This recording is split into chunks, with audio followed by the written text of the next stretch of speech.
अभी संसद चल रही थी और संसद में जो है राहुल गांधी ने एक पिच सेट कर दी, विपक्ष ने एक पिच सेट करके दे दी कि भाई तुम लोग संविधान ख़त्म करना चाहते हो। और बीजेपी सफाई दे दे के परेशान है, पूरे चुनावों में उसने सफाई दी, अब फिर सफाई दे रहे हैं, वो संविधान की किताब लेके आ गए और एक नैरेटिव सेट कर दिया, उस नैरेटिव पे सफाई दे दे के परेशान है। कहीं के दिन आके उसने कह दिया कि भाई तुम लोग कुछ भी कह दो, ऐसे उसने आके कह दिया कि तुम लोग मूर्ख हो। तो ये लोग पूरा टाइम इसमें बर्बाद कर देंगे कि हाँ भाई हम मूर्ख नहीं हैं। उसने कह दिया हिंदू हिंसात्मक है, तो ये सफाई दे दे के परेशान है, हिंदू हिंसात्मक है, हिंदू हिंदू हिंसात्मक नहीं है, मतलब ये सफाई दे रहे हैं पूरे टाइम। इनको ये समझ में नहीं आ रहा कि वो तुम्हें बता रहा है कि तुम्हें एक लाइन बता देता है, तुम उस पर चलते जाते हो, वो एक लाइन खींचता जा रहा है, तुम उस पर ही चलते जा रहे हो। भाई तुम तुम्हारा काम करो, तुम हिंदुओं के लिए कुछ करो। और एक और चीज़ मैं हिंदुओं से कहना चाहता हूँ, हिंदू जब तुम लोग उसमें दशहरे के दिन निकलते हो, दशहरे के लिए जो तुम मार्केट में निकलते हो तो तुम्हारी एक दहशत होती है, दिखते हो कि तुम हो। एक बार उसी तरह तुम अपने अधिकारों के लिए अगर निकलो, अपने अधिकार मांगने के लिए खड़े हो जाओ, तो तुम्हें ऐसा कोई अधिकार नहीं है जो मिल ना सके क्या? तुम्हें ऐसा कोई भी अधिकार तुम जो मांगो वो तुम्हें मिले ना। और एक और चीज़, अब अगर तुम्हारे घर हिंदू, किसी भी हिंदू के घर कोई भी पार्टी का, किसी भी पार्टी का कोई भी नेता वोट मांगने आता है, तो आप उससे एक चीज़ ज़रूर पूछो कि भाई साहब आपने हिंदुओं के लिए क्या किया। कोई कहे हमने ये योजना चलाई, तो इस योजना का ज़्यादातर लाभ तो विशेष वर्ग ले आता है, आप ऐसी कोई सी योजना बताओ जो सिर्फ हिंदुओं के लिए चलाई जा रही हो। आज के टाइम पे हिंदू दोयम दर्जे का नागरिक है इस देश में। दोयम दर्जे का नागरिक कैसे? कि दूसरे वर्गों को हमसे ज़्यादा अधिकार प्राप्त हैं। दूसरे वर्ग के लोग दो शादी कर सकते हैं, उन्हें ज़्यादा अधिकार प्राप्त है। दूसरे वर्ग के लोग ज़्यादा बच्चे पैदा कर सकते हैं, उन्हें ज़्यादा अधिकार प्राप्त है। आप ज़्यादा बच्चे पैदा कर लोगे, आपको सरकारी नौकरी नहीं मिलेगी। भाई आप दो से ज़्यादा बच्चे पैदा कर लोगे, आपको सरकारी नौकरी नहीं मिलेगी। और आज के टाइम पे हिंदुओं की ये स्थिति है कि हिंदुओं की आबादी इस कदर घट रही है, पता है सबसे बड़ा घटने का कारण ये कि बहुत सारी जो शादियाँ आज के टाइम पे हो रही हैं वो सक्सेस नहीं हो रही हैं। शादियाँ टूट जा रही हैं, बच्चे पैदा नहीं हो पा रहे हैं, इससे पहले शादी टूट जाती है।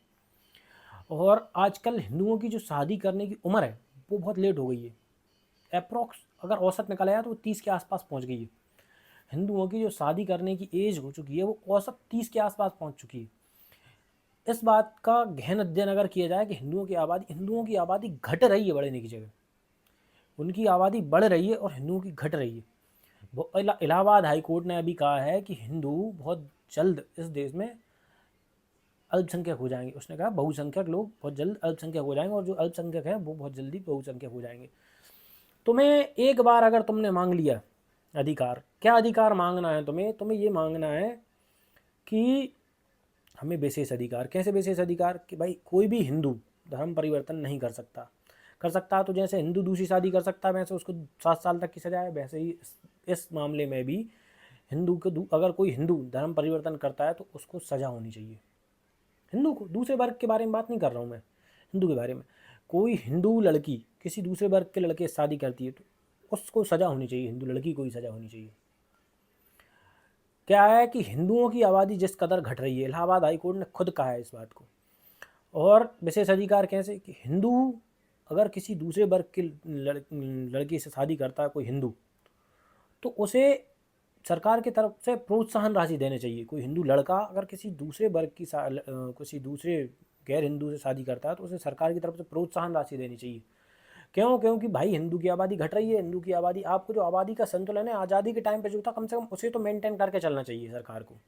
हम ये नहीं कह रहे कि हमारी आबादी बढ़ाओ, हमारी आबादी उतनी ही रहनी चाहिए जितनी थी। हमारी आबादी क्यों घट रही है? आदमी को दूसरे धर्म में ज़्यादा फायदे दिख रहे हैं, वो आदमी दूसरे धर्म में चला जाता है, उसको ज़्यादा सरकारी योजनाओं का लाभ मिल रहा है, ज़्यादा फायदे हैं उसको। कई कई तो ऐसे केस देखे मैंने जिसको दूसरी शादी करनी होती है, वो क्योंकि हिंदुओं में तो एक से ज़्यादा शादी अलाउ है, दूसरी नहीं है, तो वो आदमी धर्म परिवर्तन कर लेता है दूसरी शादी करने के लिए। भाई उनको ज़्यादा अधिकार दोगे तो आदमी ऑटोमेटिक, ऐसे कोई लाइन, किसी लाइन में आपने देखा होगा ऐसे कोई किसी काउंटर पे लाइन धीरे धीरे जा रही, किसी जल्दी जल्दी आ रही, तो आदमी को जहाँ ज़्यादा फायदा दिखता है उस लाइन को छोड़ के उस लाइन में चला जाता है। एक तरीके से सरकार दूसरे वर्गों को ज़्यादा फायदा दे के हिंदुओं की जनसंख्या कम कर रही है, जबकि दूसरे वर्गों के जो गैर हिंदू लोग हैं उनको सरकारी योजनाओं से बाहर रखना चाहिए। और होना ये चाहिए कि सिर्फ सरकारी योजनाओं का लाभ सिर्फ हिंदुओं को मिलना चाहिए, जिससे कि जो हिंदुओं की आबादी है वो बढ़े। और हिंदुओं की विशेष अधिकार कैसे एक बहुसंख्यक आयोग होना चाहिए। बहुत दिनों से कहता हूँ ये बात मैं, अगर मेरे पास अगर हिंदू एक बार निकल के बहुसंख्यक आयोग मांग ले।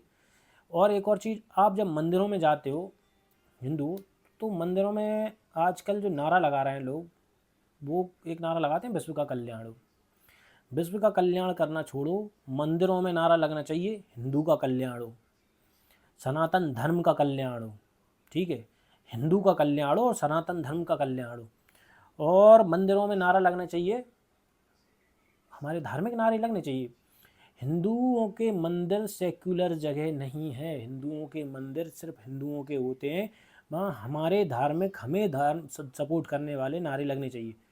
हम जब तक हमारे मंदिरों से हिंदू का कल्याण हो के नारे नहीं लगेंगे, तब तक हिंदू का कल्याण नहीं होगा। ये पंडित पुजारी और जो मंदिरों में जाते हैं उन लोगों को ध्यान रखना चाहिए। और एक चीज़ और मैं हिंदू तुम्हें बताना चाहता हूँ कि तुम हमेशा वहाँ क्यों जाते हो जहाँ ज़्यादा भीड़ होती है। तुम उस मंदिर में जाओगे जहाँ 3-3 4-4 लाख लोग एक एक दिन में दर्शन करने जा रहे हैं, और तुम्हारे मोहल्ले का जो मंदिर है, तुम्हारे मोहल्ले में जो मंदिर है उसमें कोई घंटी बजाने वाला नहीं मिल रहा। वो एक बड़ी घंटी लगी होती है, उसको बजाते हैं, पुजारी जी पूजा करते हैं वहाँ की। भाई तुम अपने मंदिरों में पड़ोस के जो मोहल्ले के मंदिर हैं उनमें पहले जाओ, इसके बाद बाहर वाले मंदिरों में जाना।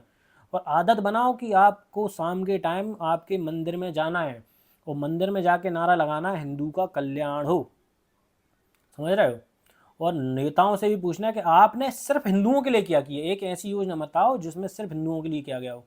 शिवसेना जो एक नाथ शिंदे वाली जो शिवसेना है वो कहती है हम हिंदुओं की पार्टी में, हिंदुओं के लिए तुमने एक योजना बनाई हो तो बता दो, एक योजना बताओ। एक योजना नहीं बता पाते यार, एक योजना बनाई नहीं, आज तक नहीं बनाई। और कुछ लोगों के धर्म में तो, कुछ लोगों के उसमें तो सरकारी सहायता लेना वो है, गलत है, फिर भी सरकारी सहायता ले रहे हैं। सरकार को उनकी धार्मिक रीति रिवाजों को ध्यान में रखते हुए उनको सरकारी सहायता नहीं देनी चाहिए।